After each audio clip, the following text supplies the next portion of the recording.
Assalamualaikum warahmatullahi wabarakatuh sa lahat ng aking mga kapatid sa pananampalatayang Islam at magandang gabi rin po sa lahat ng ating mga manonood, Muslim man o hindi. Ngayon po ay day 66 at welcome sa ating araw-araw na pagbasa ng banal na Quran sa wikang Filipino. Hinikayat ko po kayo makibasa at magnilay kasama ko sa mga salita ni Allah na gabay para sa katauhan. Pagpapatuloy po natin ito kung saan po tayo nagtapos kagabi. A'udzubillahi minasyaitonirrajim. Bismillahirrahmanirrahim.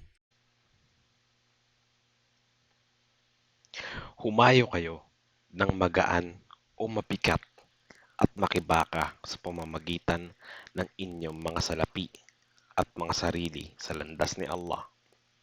Yaon ay mas mainam para sa inyo kung inyo lamang nalalaman. Kung yaon ay madaling makamit o maikling paglalakbay, ay sumunod ang mga nagpapanggap na Muslim sa iyo. Subalit, ang paglalakbay ay naging malayo para sa kanila. Sila ay manunumpa sa ngalan ni Allah.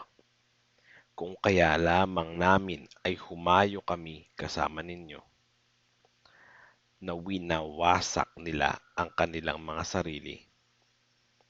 Si Allah ay nakaalam na tunay na sila ay mga sinungaling.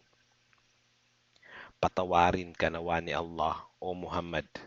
Bakit mo sila pinahintulutan na maiwan hanggang sa maging malinaw sa iyo ang mga naging makatotohanan at makilala mo ang mga sinungaling?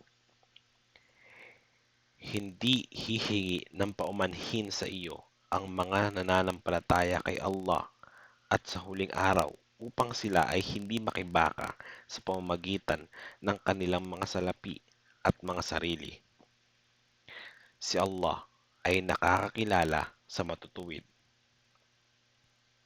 Ang mga manghihingi ng paumanhin sa iyo ay yaon lamang mga hindi nananampalataya kay Allah at sa huling araw at yaong mga nagduda ang kanilang mga puso at dahil sa kanilang pagdududa ay nag-atubili. Kung ninais man nila na humayo ay naghanda sana sila. Ngunit kinamuhian ni Allah ang pagpapadala sa kanila kaya pinanatili niya sila at sinabi, manatili kayo kasama ng mga nagpaiwan.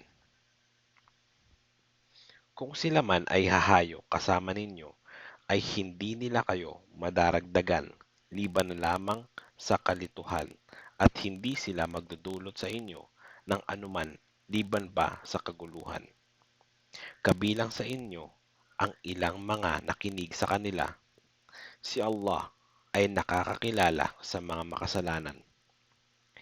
Ninais na nila ang kaguluhan noon pa at binaligtad ang mga bagay para sa inyo hanggang dumating ang katotohanan at mangibabaw ang utos ni Allah at sila ay namumuhi.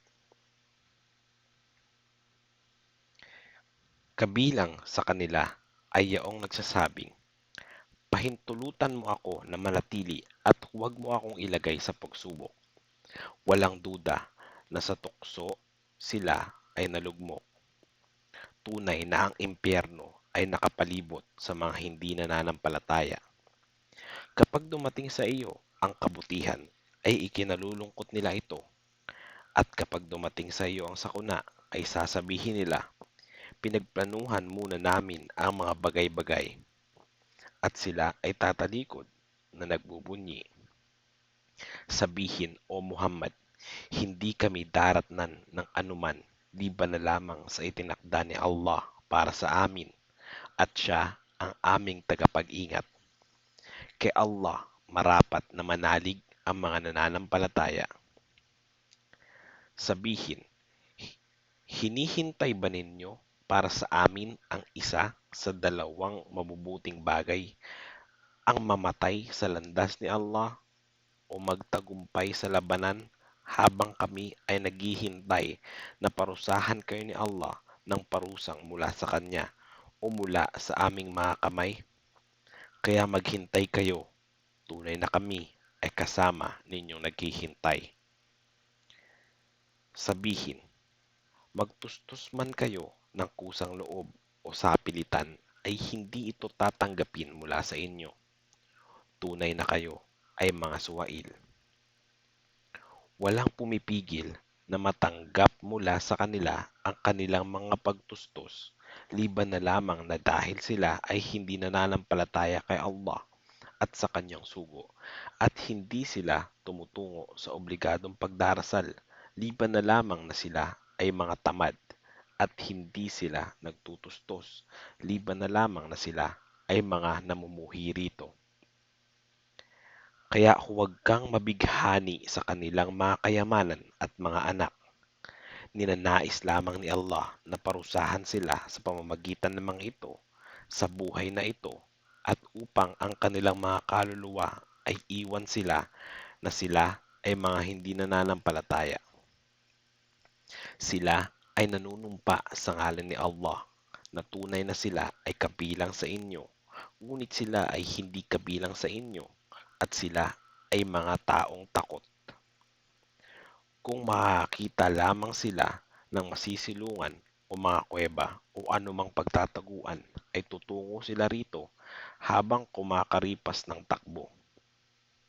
Kabilang sa kanila ay yaong mga pumupuna sa iyo sa pamimigay ng kawanggawa. Kung sila ay bibigyan mula rito, ay nalulugod sila, at kung hindi sila mabigyan, ay nagagalit sila. Kung nalugod lamang sana sila sa ibinigay ni Allah at ng kanyang sugo, at nagsabing, sapat na para sa amin si Allah, at si Allah ay magbibiyaya sa amin, gayon din ang kanyang sugo. Tunay na tungo kay Allah ang aming hangad. Ang obligadong kawanggawa ay para lamang sa mga dukha, may hirap, taga-kolekta nito, mga pinalalapit ang mga puso sa Islam, sa pagpapalaya ng alipin, tulong sa mga may utang, para sa landas ni Allah, at sa naantalang manlalakbay. Ito ay obligasyon na itinakda ni Allah. Si Allah ay nakaalam at maalam. Hanggang dito na lamang po muna. Inshallah, bukas po natin ipagpapatuloy ang karugtong nito. Maraming salamat po sa pakikibasa at pakikinig. Gantimpalaan nawa tayo ni Allah. Assalamualaikum warahmatullahi wabarakatuh.